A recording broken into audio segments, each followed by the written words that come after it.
Hello, my friends. Welcome to the Life Shift Podcast. I am here with a fellow podcaster and friend, Brian. Hey, Brian. Hey, Matt.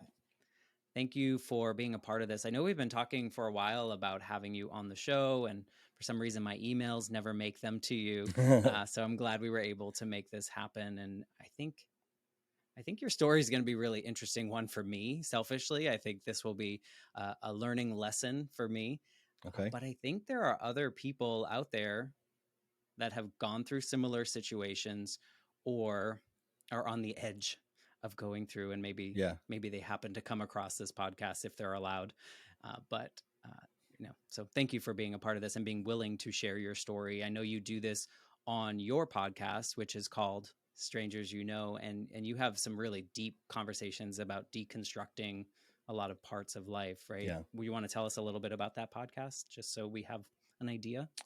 So it kind of came about because of my story. Don't give us all the details. So we're not going to get into the ends of it yet, but it basically came down to the idea that we live in a closed loop society with our social media, and everybody you see on your social news feed, because of the algorithm, it only shows you people that look like you, talk like you, think like you, grew up with the same backgrounds. And you hear that enough and people think, what you see other people say, what are their problems? What are they thinking? Why do they make this? It's like, those are all good questions. Can we take a second and go ask them and then listen to their response?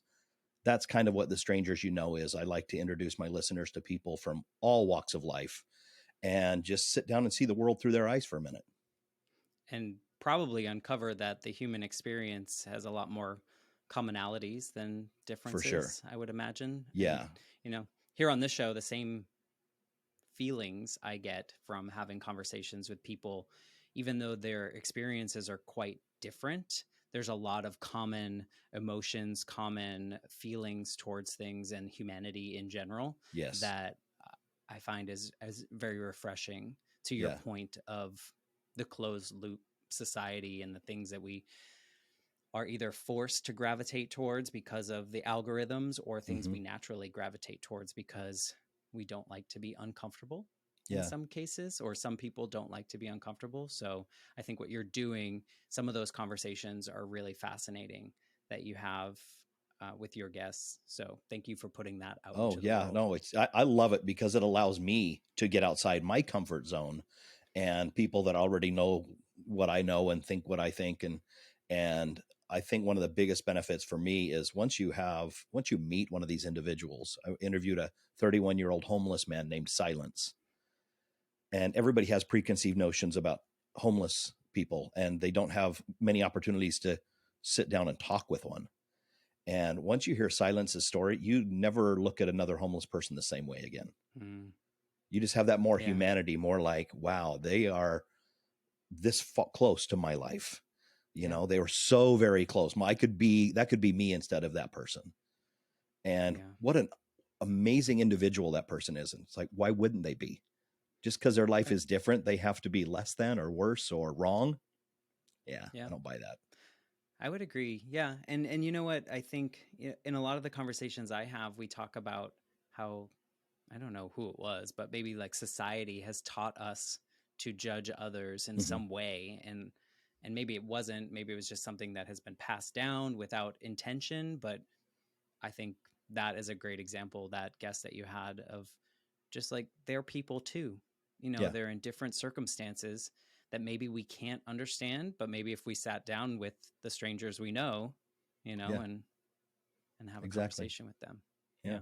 Well, and I think that segues perfectly into what you're going to share, because I think that there are people that will understand your situation, and then there'll be people like me that are like, I don't get it. Yeah.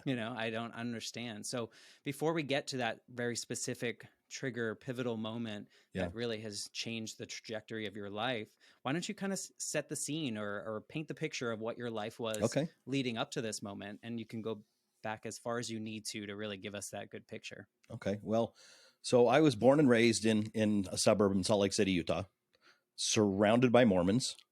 And if you haven't lived in 2 counties in Salt Lake, you may not be aware of what it means to be surrounded by Mormons.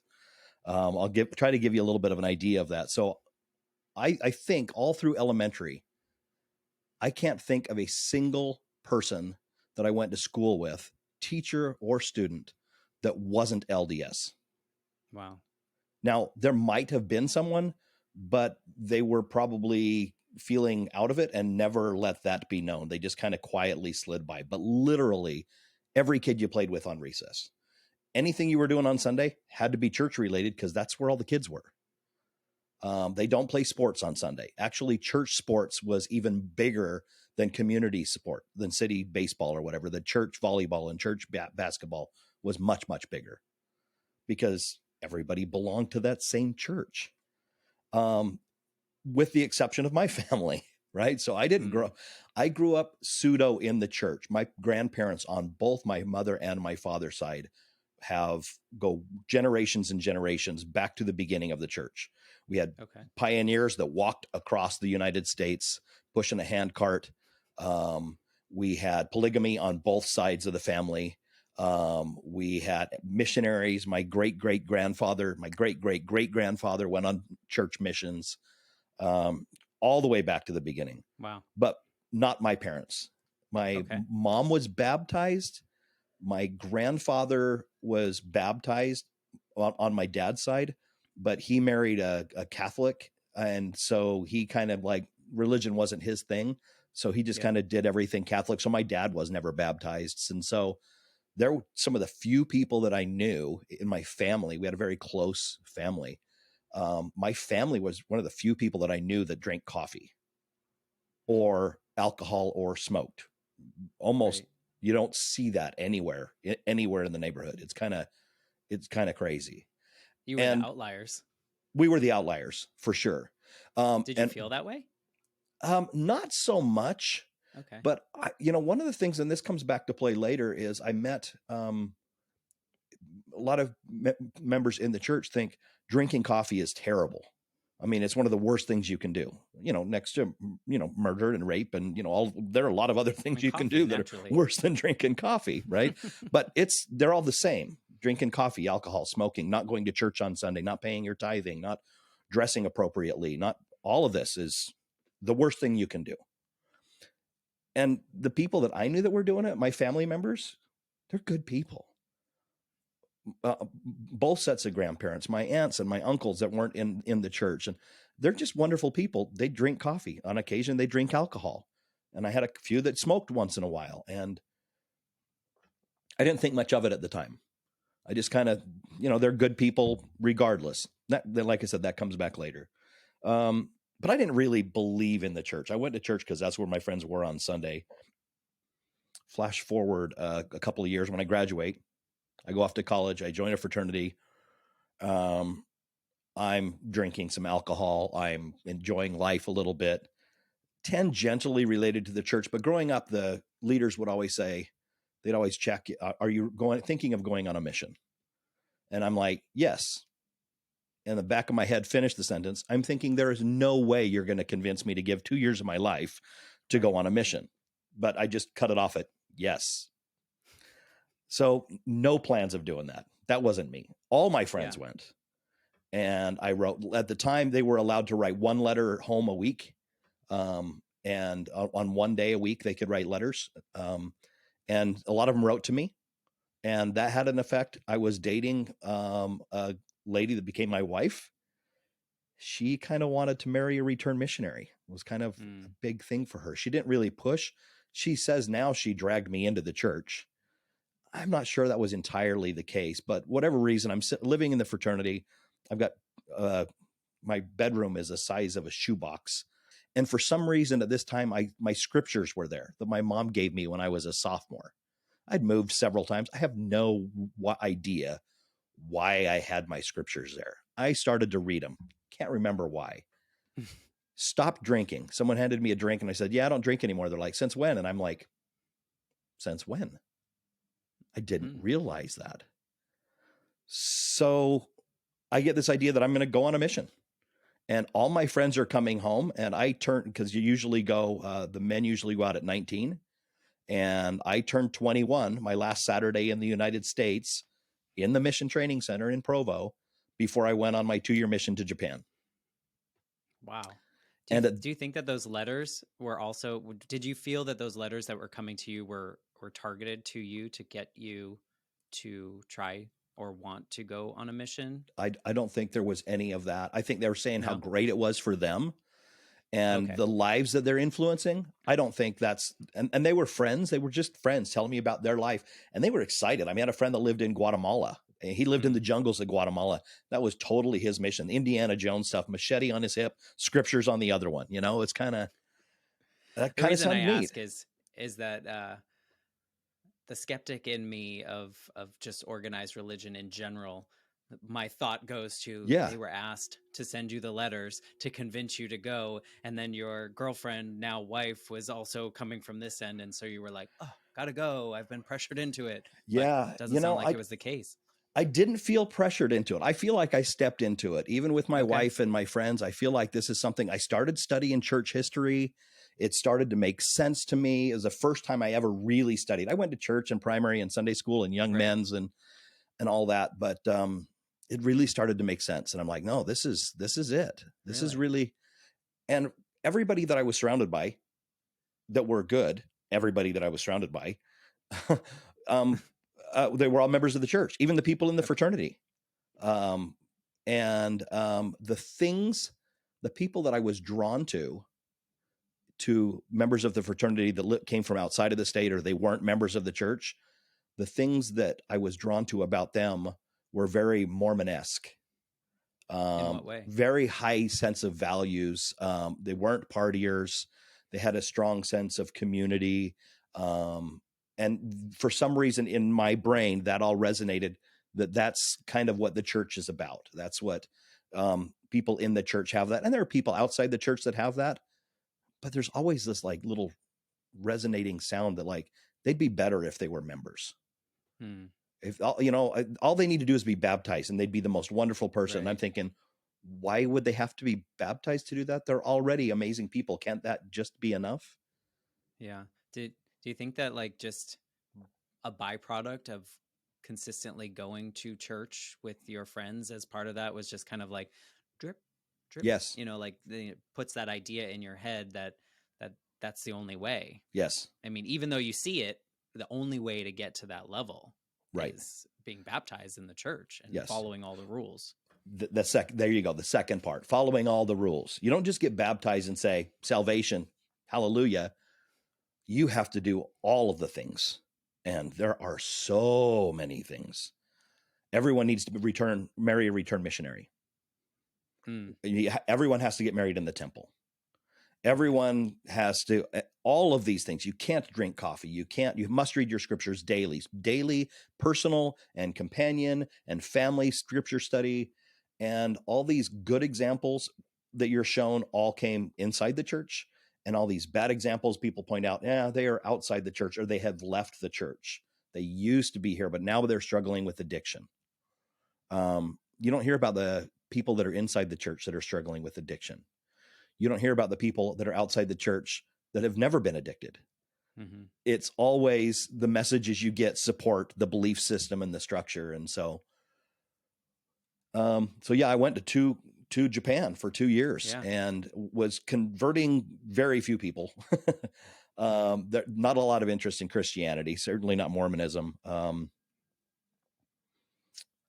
They have on that mission. I'm just so curious to me, and I've never really investigated or thought about it because it's just not something that is in my space, right? And so when you're on that mission, like, what is a typical week like?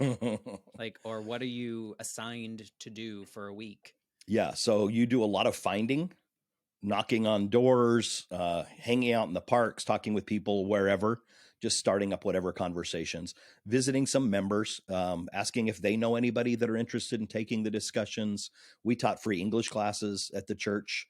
And of course, we teach it at the church, and people came here. What's this building? It's a good opener. Let me tell you about the building. And I don't feel like I ever pushed it on them, but if they showed any inkling at all, we were going to start teaching them discussions. And we could still teach them English one way or the other, but so there are very strict, the strictest of guidelines go to missionaries. And we have this little white handbook that you carry around and underline and go backwards and forwards, and you're up at 6.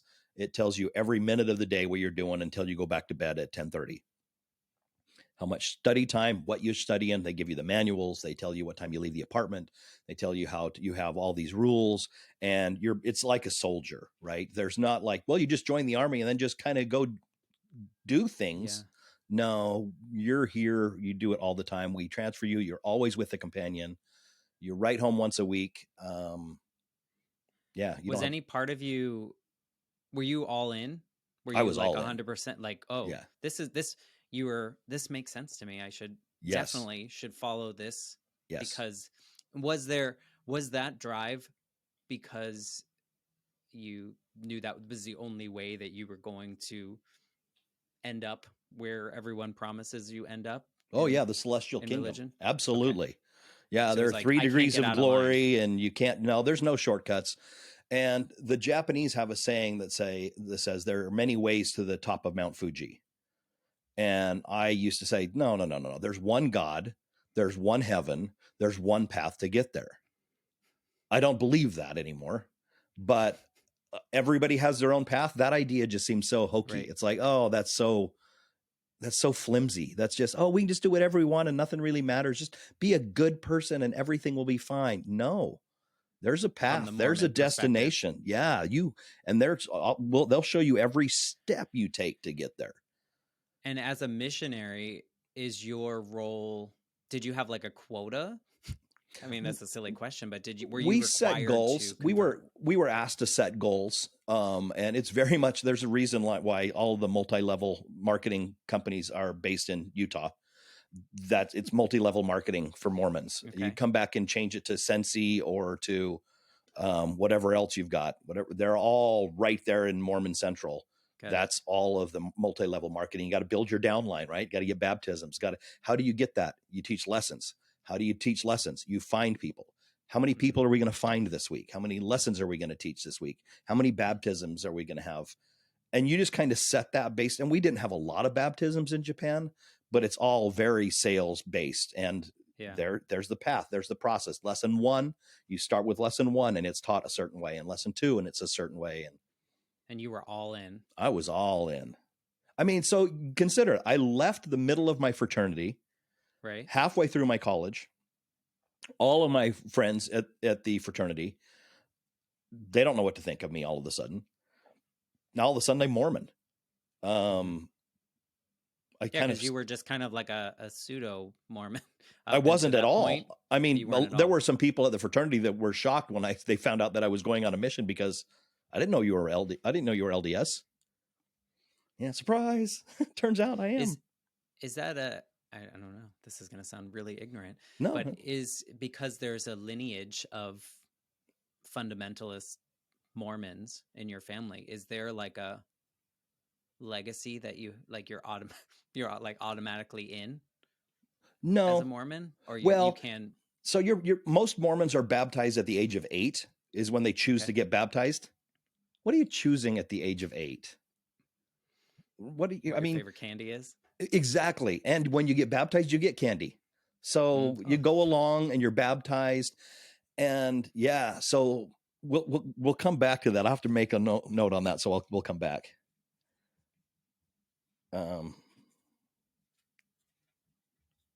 Okay. So I come back from my mission.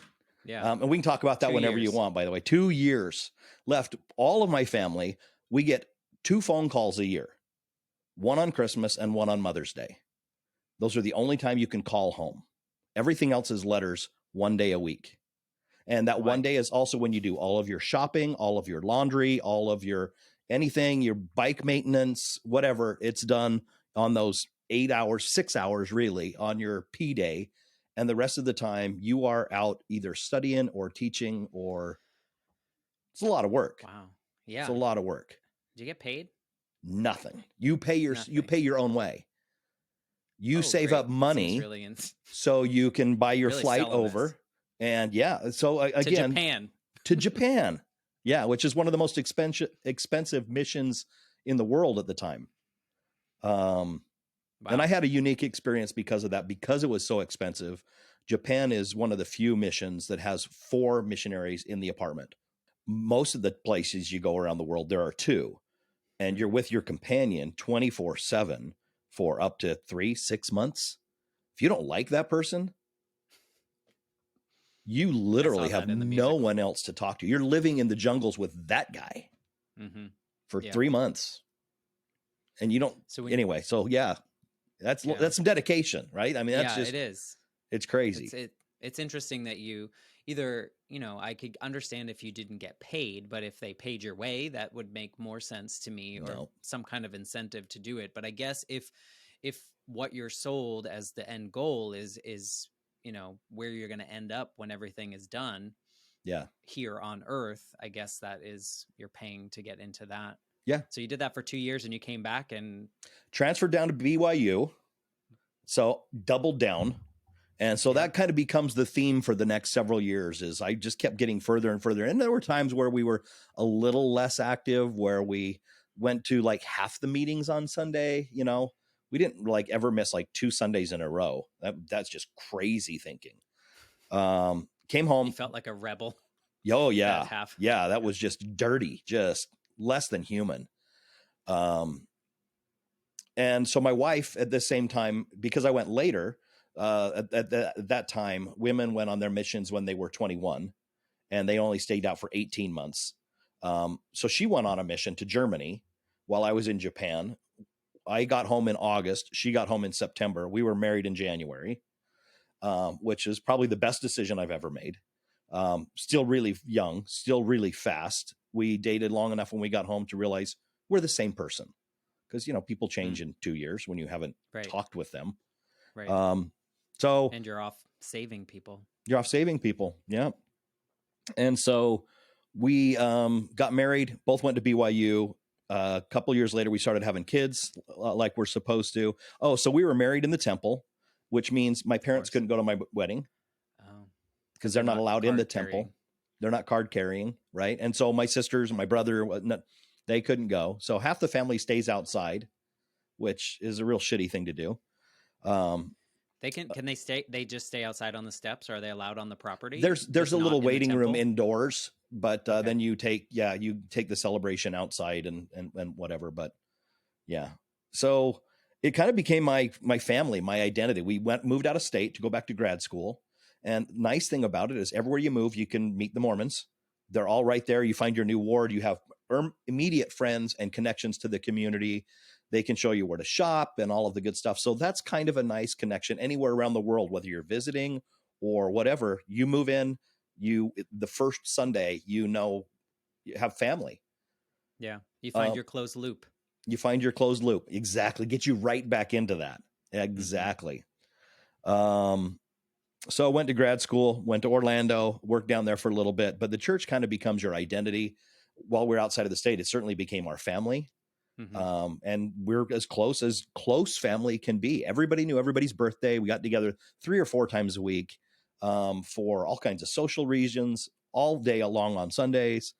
Everybody has a calling that's not paid. So everybody has some function, some role to fill within the church. And you're never allowed to think that if the church, you pick the parts that work for you. In the high demand religion, you are all in, accepting all of it, or you're not in at all. And so when you're living out in the mission field, like outside of Utah, they call that the mission field. So when we lived in Virginia and Florida, there weren't really any Jack Mormons or partial Mormons. They were either all in or they weren't. Nobody even knew who they were. If you didn't want to be in the church, don't. But in Utah, you really never had that. So Jack Mormons, you had to pretend because, the ward that I live in now, it's 3 blocks long by 2 blocks. There are 350 houses in here. When we moved in and when I was very active, I could count on one hand the number of houses that weren't LDS. Think about that. 3 blocks by 2 blocks, all but 5 houses, 350 houses. 5 of them were not LDS. The church buildings here outnumber the gas stations 5 to 1. And there are 3 wards that meet in every one of those buildings. They have 3 different meeting times, so they can go through all 3 of their meetings every Sunday. So I'm assuming there's like a kind of like a magnet in each state or each city. Like you're kind of like drawn towards that closed loop they have boundaries group. and there are the smaller wards, and then they have a stake that is over that, and then they have an area, and so they have leaders at all these different levels that manage at different things. So Interesting. Is it like, so in this, what did you call them, mission fields? Is this because like you're in the supposed field, to bring in more people? yeah. In the field, is it different than in Utah? Is the land owned by the church that people live on, or is it No, kind just of the like, okay, just the buildings, which there are a lot of them. right? But the Right. church is only, not like people's houses and stuff No, like that. no. Okay. So fast forward again, we had all of our kids. We became pillars of the ward. We moved back here in 2000. My youngest daughter was born here. We have 4 kids, and I've lived in this house since 2000. My daughter was born while we lived here, and she's about to graduate college. So this is our family. This local 350 houses. That's our Right. ward. Okay, that makes more sense now. The stake in the ward part. Yeah, and I keep doubling down. And I keep getting a higher level of callings. And so I've been in this ward, and I know every family that moves in and out. You meet them the day they move in. You help them the day they move out. I mean, you know everything about everybody. You're probably the people that you serve with in my callings. I served in a couple of bishoprics. I was the high priest group leader for 7 years. And so you get to know a lot of these different areas. And I kept doubling down and keep getting deeper and deeper into the church. All 4 of my kids graduated from seminary, which is it's like a seminary, but you go to all through junior high and high school. They have a separate building that's just barely off campus, but right next to every junior high and high school. And they take 1 class a day to go over to seminary and study Mormonism and get their heads filled with, and it's just right there. And of course, there are kids that don't do that, but they're kind of on the outs. But you can tell because they show their shoulders when they dress, if they're girls, or they have more than 1 piercing in their ear, or Man, they're not going to that celestial kingdom at the end. No, they're riding their skateboard on Sunday, or they're just throwing frisbee in the park. I mean, straight to hell. Let me ask you about the callings. Is that an assigned? Is that like something that they're like, this is what you need to do, and you're told what your calling is? Or so you get asked, you get extended a calling. And as a member, when I was in the bishopric, we extended 10 callings a week, even to the youth. Like, so they have these little group, the youth, the ward, the young men and young women have their own group. They're broken out by age. Each one of them has a class presidency, kind of like a bishopric, kind of like a stake presidency, kind of like the first presidency and the prophet of the church and the first area presidency. It's all the same structure, just repeated on a micro level. So you get the young men and the young women lead the young women's group, and the young men lead the young men's group. And there are 4 people that run each group. So almost everybody has a leadership role at some point throughout the youth. And then the adults oversee that. And then the bishopric oversees the whole ward. And a lot of them are, I wouldn't say made up callings, because people make them really busy, but they have a primary chorister. And they have someone that leads music in sacrament, and that's their only role. And then all of the teachers and the young men, and out here, the young men's program was synonymous with scouting. If you were in the young men's program, you were also a scout. Can you say no to the calling suggestion? You can. Most people don't. I never did. Most people I know never did. Fear of saying no? It's not the fear of saying no. It's like, this is what God must want. Because God has led the bishop to ask me to serve in this capacity. Okay. And I want to do something. Everybody has a calling. You can't just say no and sit back and crack open a beer and enjoy your Sunday. That's never going to happen. Or coffee. Yeah. Or energy drinks Yeah. So you were kind of leading the charge. I was leading the charge. I was giving the callings. I was lining up all of the meetings. We were planning for camps. We were doing all this stuff. I mean, honestly, in the bishopric, it probably takes, on an average week, it takes probably 20 to 25 hours on an average week. Wow. And that's on top of just like your normal life. You've got a job. And I coached hockey and I coached lacrosse, and I had a family. Wow. But there were some people that were so involved, and some say that it's by design. I've had several people that I've talked with that said, I never knew my dad.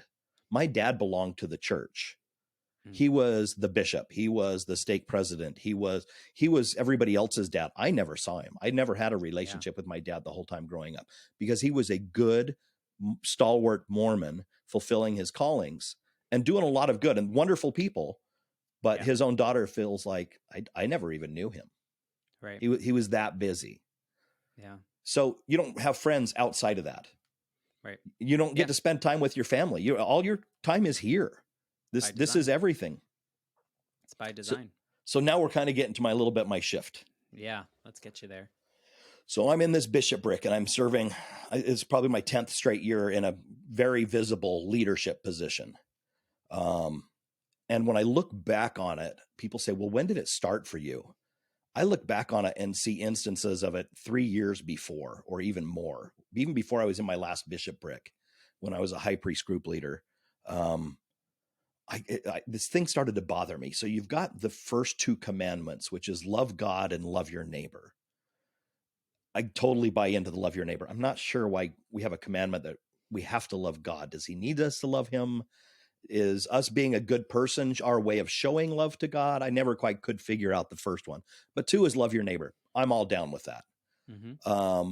And then you get into like the 10 commandments, and then you get into what the prophet is currently teaching and all of the doctrine, and the white handbook for the missionaries, and the stake presidency handbook, and the bishopric has their own handbook, and the youth have their own handbook, and all the way down to the very end. And so 4 times a year, the young women have to be taught about modest clothing, that they can't have spaghetti straps. They can't show their shoulders. They can only have 1 piercing in each ear, and then that's it. And I'm like, have we really nailed the love your neighbor part? Because looking around, it doesn't feel like we've really nailed that. Right. But we're really set on something clear at the other end of the spectrum. We're making sure that anytime somebody wears a prom dress, it's commented on, oh, what a modest dress you have. You had such a modest dress. You had such a modest dress. I hope you had fun. But I did see your shoulders in your prom dress, so you're probably going to hell. And she's not thinking that. She's 15 or 16, and she's thinking, I liked the color. I mean, So and so your life was, I mean, that neighbor part is interesting to me too. Is it love your Mormon neighbor, or is it love all? Well, so the church would say it's everybody, but you don't really know anybody else. You don't have enough time to know anybody else. You only have, and I'll come back to that in a bit too. So the love your neighbor part, I started saying when I was in the bishopric, this had been bothering me for so long, we should give every calling we ever get, or every assignment we ever give to talk, or every lesson we ever assign to teach, should be, your assignment is to give a talk on love your neighbor through modest dressing, through dressing modestly. Let's start everything with love your neighbor. Let's make sure that that's why we're doing all of this. And if we can't find a way for whatever this small little topic is to fit into love your neighbor, let's not do it. And I really kind of got on that horse for a bit and was really started pushing that. And everybody's like, okay, that's kind of all right. Nobody else really said anything. They didn't act like there was anything wrong with it. I think they just kind of this fell outside of the manual. Right. Nobody's ever said this. None of the prophets have ever said. We have a ton of training for leaders, and nobody's ever talked about this. So that was kind of my first thing. And then, and that was like 3 years of that. Yeah, it was probably 3 years of just kind of, there was something there that didn't bother me. And then I noticed that the leaders, especially the prophets, the first presidency, Jeffrey R. Holland had a talk specifically where he mentioned we need to take up, he's telling the membership, we need to defend the family proclamation. And if necessary, and he used this figuratively, taking up the musket to defend the family system. And that just immediately hit me wrong for a number of reasons. One, they had several shootings inside of LGBTQ nightclubs and whatever. So the idea of taking up a musket for anything is just atrocious. Right. Second, a musket is not a weapon of defense, right? That would be a shield. That would be saying your prayers. This is a weapon of attack that you're suggesting. Right. Even if it's just figuratively, it's still, and thirdly, the LGBTQ community, they're not attacking you. They're just Right. being themselves. You're seeing it as an attack because you're so homophobic that it's ridiculous. Right. It doesn't fit into your mold. Yes. And this was a leader that I used to love. He was always the most heartwarming and friendly and genuine person. And I'm like, not you. You're not the lawyer that's demanding the letter of the law that's talking about Old Testament crap. You're the loving one. You're telling us to take up arms against the LGBTQ community. I happen to know several people in there, and they're really good people. Right. As a matter of fact, the first one became my very first conversation on my podcast was Jackson. I had coached him in lacrosse for a number of years until he came out, and I have lunches with him, and he was telling me his story, and I'm like, people need to hear how hard this has been for you. Right. He's going on a mission. He's queer. he's trans. He has his patriarchal blessing and everything that he knows that would make his parents happy and the church. And he was going to BYU, and just the conflict that was going on in his head. It's like, I don't think people realize what they go through. So that Right. became the last thing. And I did the complete unthinkable. I asked to be released from that calling. From that calling. And from that statement, just like, this is what we from need all to of do. and that's kind of what it was. Is I didn't know what was going on at the time with me. I just know I can't carry the water for an organization that says to defend the family by taking up muskets, figuratively, against this LGBTQ community or any community. Right. And Because that just love your neighbor. How is that loving your neighbor? It is the antithesis of loving your neighbor. But we know what it means. We know that love your neighbor means love the people like you that are following the same rules as you. But I don't even think that's what scholars of the scriptures would say that was intended. But yet that's the way. And so I fell into this depression. I had several people that I mentioned that I knew that were LGBTQ, that were queer. And one of them grew up in our neighborhood. His dad is the nicest person you'll ever meet, but is also towing the line as bishop and stake president, just the sweetest, kindest, most loving individual. And his son came out as gay and got married. And I just remember thinking, if God has a problem with Adam, that God is an asshole. Yeah. I don't want to have anything to do with that God. Adam is his son is just like his dad, the most loving, wonderful human being you could ever meet. Right. And we're taking up muskets against Adam, against Jackson, against this can't be it. And I won't get into all of the truth claims because I started doing some more research and figured out all these things why the church can't be true and all of these things that are out there. There are other websites that talk about that, but I went into a depression that lasted several years. This is even hard to explain because overnight I lost my ward family, 350 families. Yeah. None of them reached out to me. The calling. I'm living here. I see them all out my window. Every window I look. And they don't talk to you. There are people that I coached lacrosse with for 8 years, that I served on the bishopric for years, and the high priest group leader. I served side by side with them 20, 30 hours a week for 10 years. I've never heard from them since then. Wow. They live 7 houses away. 7 houses. And I thought we were friends. I thought we had a relationship, a true relationship. It was all the church. And I don't believe that. So you make up stories in your head, right? How do you explain that? I'm a pariah here, and I get I'm the one that left. I get they don't understand that. I get that they don't have that same experience. Right. But was there nothing that carried over? Right. Well, I think that, unfortunately, tells you other things that probably led you into other research and whatnot. Yeah. But I'm curious, before you go into that depression piece, when you decline the calling or whatever the terminology is at that moment, is that just cutting the cord, or is that you kind of stepping down? Does that make you a pariah in that space by what you chose to do? I don't think that in and of itself would have. Okay. I have been, like I said, I have been serving 30, 40 hours a week for a decade plus.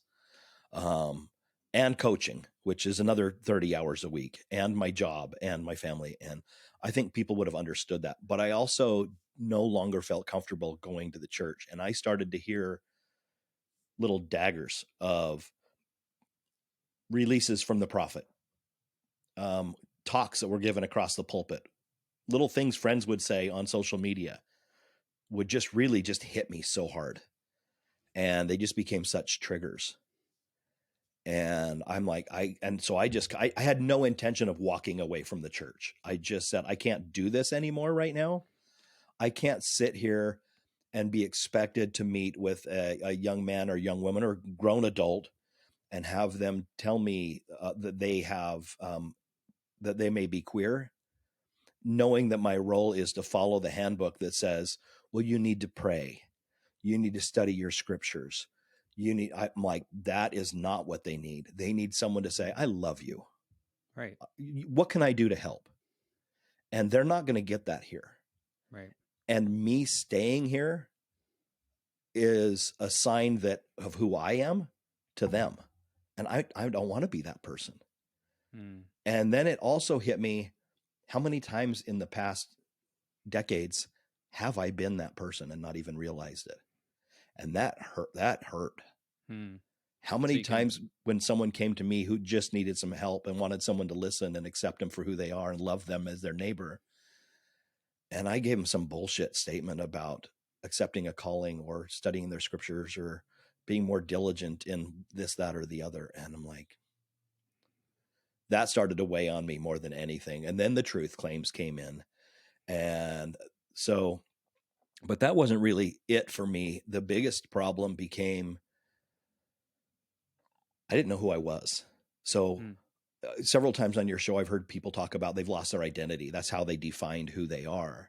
Yeah. This not only was my identity, but I lost my community. Almost every relationship I've had, even with the referees in hockey that I know, they're LDS. But it's also my entire belief system. Right. It's what you've been living for years. Where do we go when we die?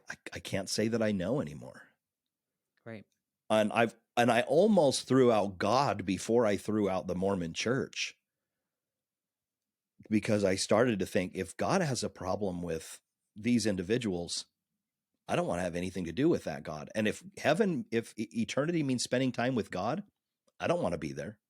Right. If that's what the heaven is, the way you're defining that, I don't want to have anything to do with that. I'll go wherever Jackson's going. I'll be fine with that. Yeah, because you were focused on the people. You were focused on the loving your neighbor. And how did when you told your wife and your family, what was that like? How did that? So let me get to that in just a second. Yeah. So I became angry when I looked at the truth claims. Pissed me off. All people have known this. This is ridiculous. And it's like, well, they didn't really. Maybe they didn't know any of it any better than I did. But the depression, I didn't have anybody to turn to, especially since I'm a man. So few close male relationships. We don't talk about things like this. Right. We talk about sports and business and how are you feeling? I don't even know what to do with that. Keep that to yourself. Yeah, just push it down. It'll go away. It's a good thing about feelings is they'll just go away. And it'll come right back. But then I also have this reputation of like, well, now they're all seeing me as I'm a pariah. Mm-hmm. All the work that I put in to try to be the good person, to do the right thing and carry the water and be obedient. And now they're just like, I'm a cautionary tale. I'm like, well, he was just lazy. He lost his testimony. He didn't doubt his doubts. But I also honestly didn't know who I was. I don't know what my favorite food is. I'd never really even considered that. And I think part of that is birth order. In my family of origin, I'm third. And so what I wanted never really mattered there. What I wanted never really mattered with the church. Who I was didn't matter to anybody. I had never really thought about it. I just accepted what I was told and did what I was told to be who I was told to be. So, yeah, I didn't know who I was. So one of the things you mentioned is relationship with my spouse, I had the world's softest landing when I left the church. Mm. My wife left probably a year or so before I did.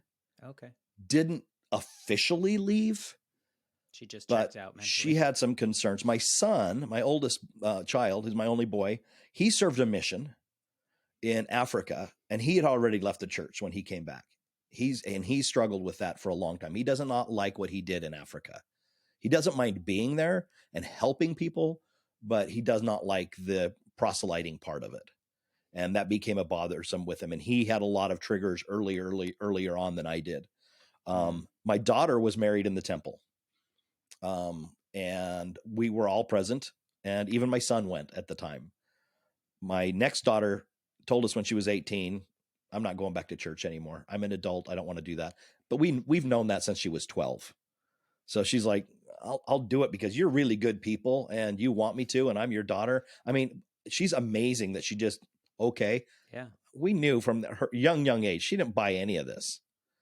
And then my youngest daughter was still kind of in church and she was kind of thinking about going on a mission. But my wife, when she kind of floated the idea that she was leaving, we have these long conversations in our drives, and she was saying, so I've been thinking a lot about, and she'd bring up a topic, and I could just tell it was hard for her to bring up because I was in it. I was still in it. I was in the bishopric. I'm leading this charge. And she was kind of done with it. And I've seen what that does to families. Fortunately, when I left, I was the last person in my family to leave. My parents, they were never in the church. They never judged me for that. I think they wore it as a badge of pride. That I served a mission and all these other things, but they weren't really buying into the system.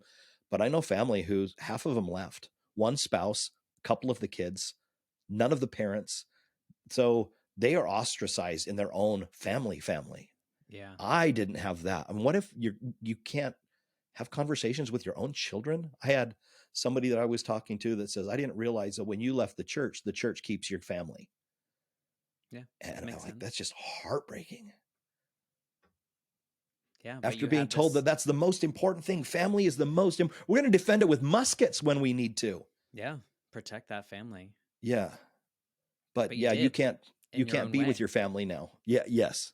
And your family protected you because they had done the things and you were so very lost in that moment. Like you didn't have, who am I? You didn't have the answer to that. You didn't know you said it was a while. You said it was a couple years of like spiral kind of. Yeah. Does this feel like emptiness? Is that like, would you describe it as like a lost kind of emptiness?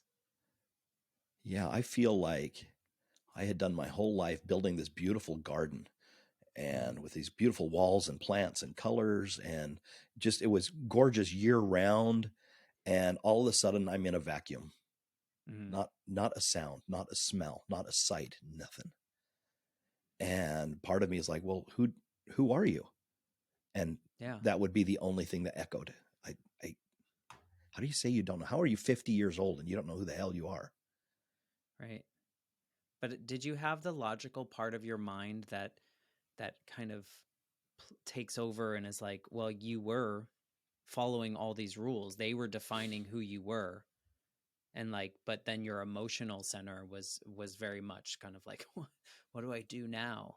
Because I feel like, and the reason I ask that is because like when this nothing like your experience, but like when I lost my mom and grieving, and then when I got older, I was like, I logically knew what I needed to do. Like I logically knew what was happening. I logically knew the way out, but I couldn't do it. Like my emotional center was just like, no, we're really messed up right now. Just let that happen. Did you have this balance, or was it just total blankness? It was, so you have all the emotions involved in it of seeing your neighbors that you thought you were really good friends with and them not seeing them on a regular basis. We still live in the same place. Right. I'm surrounded by people that don't know me. I'm like, you know me. I've been here 20 years. I'm still me. Not having any of that. And there have been a couple of exceptions, to be fair. I don't want to say that there haven't been. And I didn't do a very good job when I left about explaining myself to the people that I would have considered friends, because I didn't think that they would understand it. I've got my reasons for not doing it. I'm sure they have theirs, and they're equally valid. They're good people. Right. And I don't like throwing rocks at the church because it just hits all the nice people inside. There's some great Mm. people in the church. They just don't know any better. They're in the same situation that I was Yeah.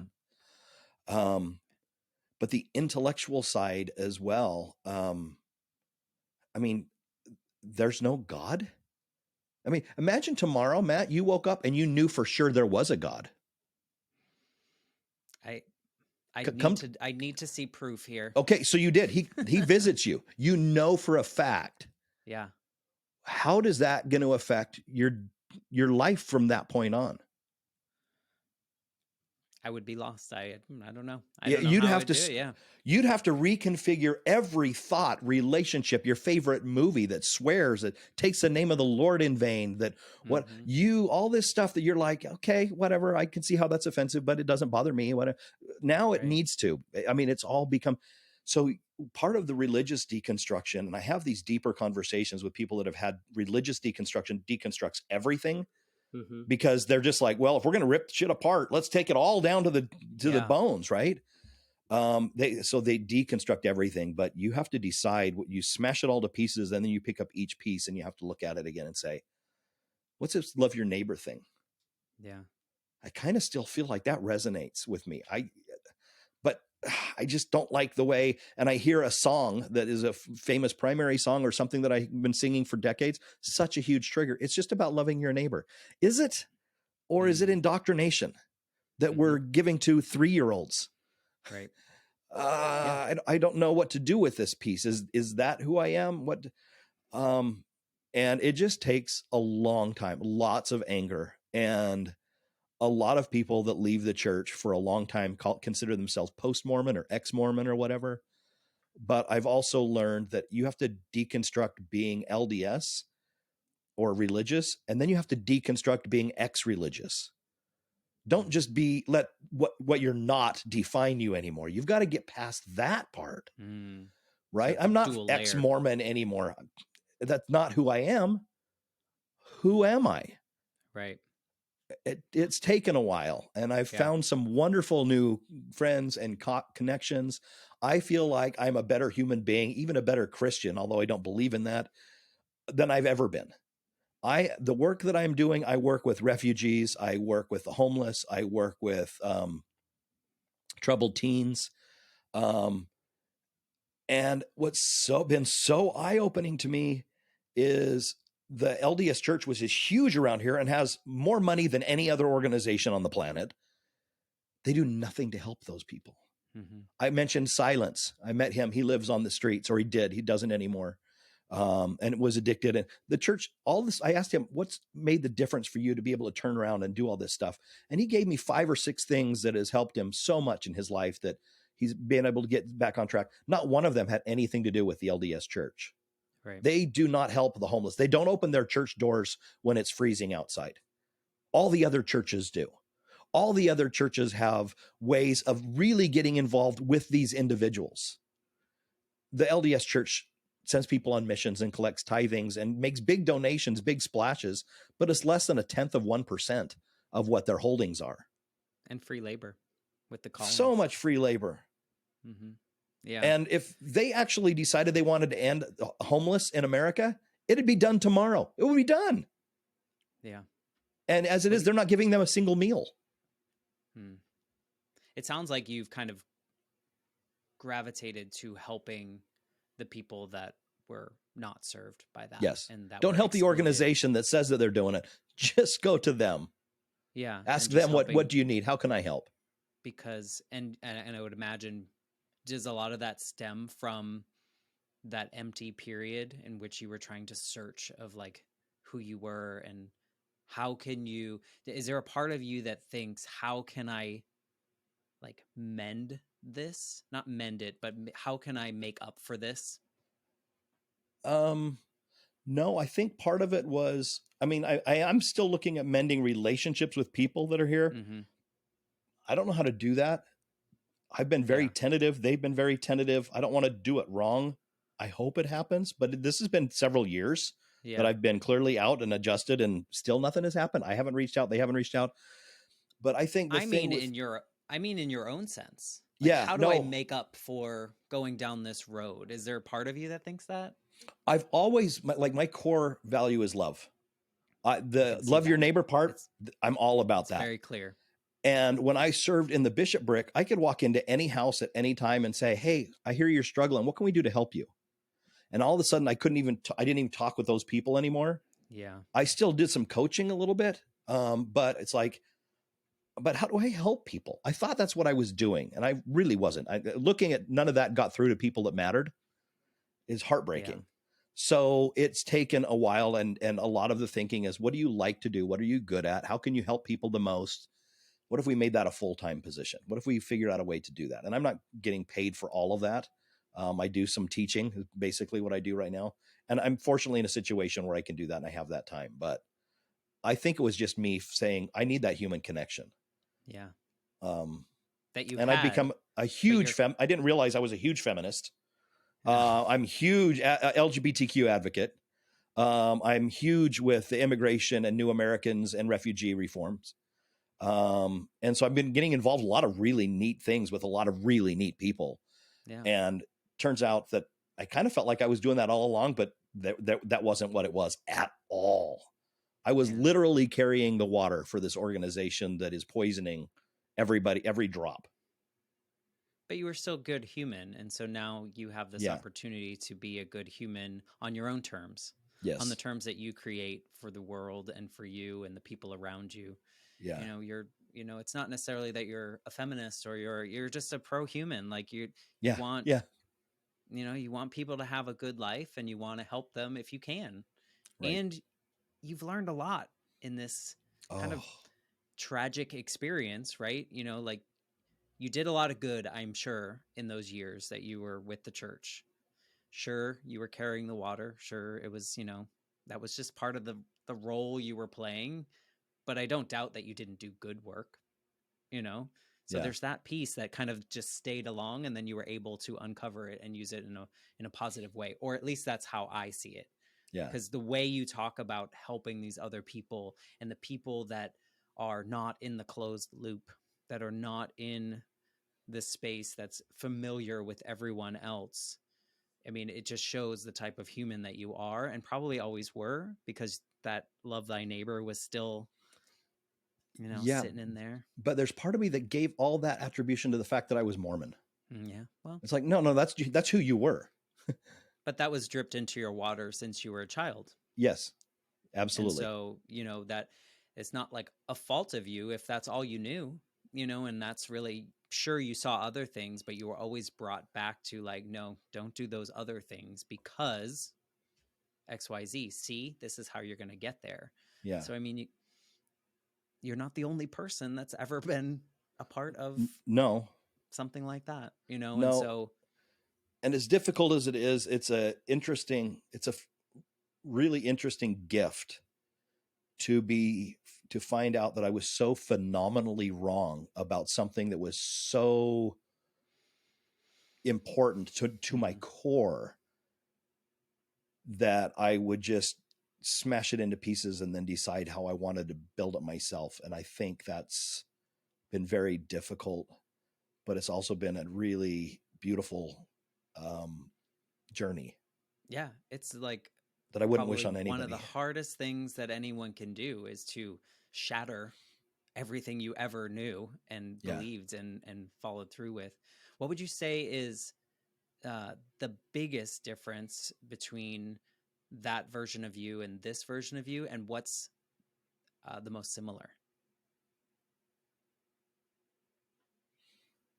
So I think the biggest difference would be that before I would do everything that was expected of me and that was laid out in front of me, all of the programs, which are good programs, they're designed to be good. And now, but even serving your neighbor, you get assigned people in your neighborhood that you're like their home teacher. And there are two families that you go visit. Every member has this. Every adult is either a home teacher if you're a man or a visiting teacher if you're a woman. there are 2 other families that live in your area that you're responsible for, that you go visit with them and just check in on them and whatever. If you get a new assignment as a home teacher, you don't go visit your old person anymore. You go visit the other person because you've got a new assignment. You're helping people, but you're helping everything by assignment. And I think the biggest change now is I just go look for people who need it and say, what can I do to help? Yeah. There's no assignment here. Yeah. And there are all kinds of places to find them. But I think when people are assigned all of these things and they have all these programs, one, they're spending a tremendous amount of time doing it. And 2, they don't bother actually looking for any of it on their own because they know on Wednesday night at Young Women's, they're going to do a service project. And they know on Sunday they're going to be, so they just allow that to happen and kind of get dragged along with it. But they're really missing the people who need help. So now you're leading with your heart and not by assignment, even though you're still, using your heart in those assignments. Yeah. But now you're choosing but what feels the best for you. What's the most similar, or is that also similar? I think the similar thing is that I love to help people. And I think that the reason it's different is before I thought I like to help people because you were supposed to, and the church and that was the spirit telling you that was a good thing. And I'm like, no, that's just who you are. Inside the church, outside the church, you just like to help people. Yeah. I can see it. I can hear it in your podcast episodes when you're talking to your guests and having these really deep conversations that go into areas that people don't talk about. But now I kind of notice the guests that you do have and why you choose those guests, or why they choose you, and why they trust you to have these conversations and kind of deconstruct some of the beliefs that they may had, and why did they have them. I like to kind of wrap up the calls with a question, and you've probably heard it on other episodes, but I'm wondering if you could go back to the version of you heading off to Japan as a missionary with what you know now. Is there anything that you could whisper in his ear, or something that could maybe trigger a change earlier, or a different, or getting you closer to this version of you earlier in your life? Yeah. It really kind of comes down to one question to me. And I don't know if I would have been smart enough to answer it at the time. What do you want to do? What do you want to do? You would have been smart enough to answer it, but I think your answer would have been related to what you have been told. I want to go on a mission. No. What do you want to do? Why do you want to do that? Yeah. You want to help others? Help others. Do you think that version of you made his own decisions, or were the decisions very much influenced by whatever you were brought up to believe or feel? And I don't know how to ask that question in the way that I want to, but I think you know what I mean. Yeah. So, I've had this discussion with a couple of different people, and it's a little, it can be seen a little aggressive, but it's also very, it's true. Is the LDS Church a cult? Right. So you look up the definition of what it means to be a cult, and you read those questions, and they're like 9 for 9. And which is so weird, because if Mormons were reading another cult's handbook or learning about another cult's thing, they'd say that's a cult. It's like, well, but if you're brainwashed, would you know it? The answer is no, you wouldn't. Right. You don't know that you've surrendered control until you've stepped away, and you can learn about that group from a different perspective. Yeah. So was that person caught up in able to make all of their own decisions? Absolutely not. I don't think anybody in the LDS Church has said that. Oh, I said I would come back to this. You're baptized when you're 8. You made the choice to be baptized. They always say you made the choice to be baptized. They're 8. Yeah. They didn't make the choice to be baptized. But now I've heard church leaders say, can you walk away? And they'll say, no, you can't, because at the age of 8, you dedicated yourself to, and I'm like, whoa, you never have the chance to walk away. I've interviewed a friend that is a third generation ex Scientologist. She left Scientology. So much similarity between the two. She signed a 1,000-year contract when she Yes, was 14. of course. What? And to me, that's a cult. That's absolutely crazy. Yeah, we did the same thing when we were baptized at 8. We had a party and cake afterwards, so it didn't Right. seem so bad. But Yeah. I don't think that's all too different from other religions as well, with the baptisms and what's the other thing called? I can't think of it. I'm such a bad human being, or maybe a good one in the yeah, way I that was I going to say, I haven't, wouldn't say that. I find my own path. And, I think going back to that original question, I think you were making decisions that you thought were your own, but they were Yes. heavily influenced by what you were told and kind of brought up to do. Which we This has been all are, religious or not, your family of correct. origin, the community Society. that you're in. If you're from the South, you're going to believe this way. You're going, if you're in a big city or Red, East blue. Coaster, Yep. red, blue, you've got all these things around you that you don't even realize. Yeah. Well, I think Um, that, I think that the final message here is really like listen and talk to each other, learn from each other, help each other. To your point, love thy neighbor and the people around you. They're not going to be exactly like you, and that's good. That's good. yes. We should have different How perspectives and beautiful is that? conversations. Yeah, and you're doing that with your Strangers You Know podcast. I love hearing some of those conversations and like, wow, people's lives, the things we don't know about the people that are all around us, and you're providing that for all of us. So I just appreciate that you took this time and really like educated me on kind of this experience within a church that is seemingly doing good things in the world of their church, but how it can affect someone when you get really ingrained in that and lose sight of what's around you. So just thank you for being a part of this. Thank you, man. I really appreciate it. I just want to say too that you are very kind to my past self. With religion, you get caught up in a lot of guilt and shame. And I look back on that past person and say, what an idiot. How could you not? In all of your episodes, you're very kind to the past versions of people and understanding that, that was what you best you knew at the time. And it took me a long time to come to that awareness and to not be mad at that version of me that should have known better, should have known sooner, whatever. But thank you for that. That is makes it a lot more palatable and makes me feel better about it. And thank you for allowing me to take the time to share my story. Yeah, stories are so important, and you're right. I think we're our worst enemies. I mean, that's just a known thing. Like we Yeah. just like take that shame, but sometimes we just have to go through these moments in our lives, and this is just kind of like what's happening. But what you're doing with your awakening moment is what matters now. You're teaching other people, you're helping other people, you're doing the things that the earlier version of you was thought they were doing, right? And Yeah. now you've just had this new awakening, and you're better because of that experience. You Yeah. are doing better things than you could without those experiences. I believe. So thank you for doing that for the world and the people around you, and what you're going to be doing in the future. I think is going to be fascinating, and we will share the link to your podcast and your website in the show notes so that people can connect with you and just be a part of your world. So thank you again.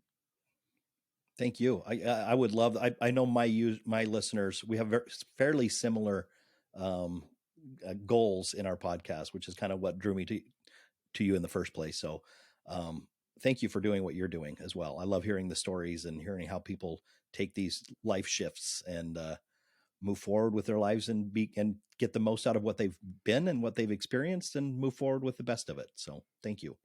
Thank you for saying that. And if you are listening and you feel the same way, I know Brian agrees with this, but we would love 5-star ratings and reviews on Apple Podcast. If it does nothing else, it makes us have a good day whenever we see that. So thank you for listening, and we'll be back next week with a brand new episode.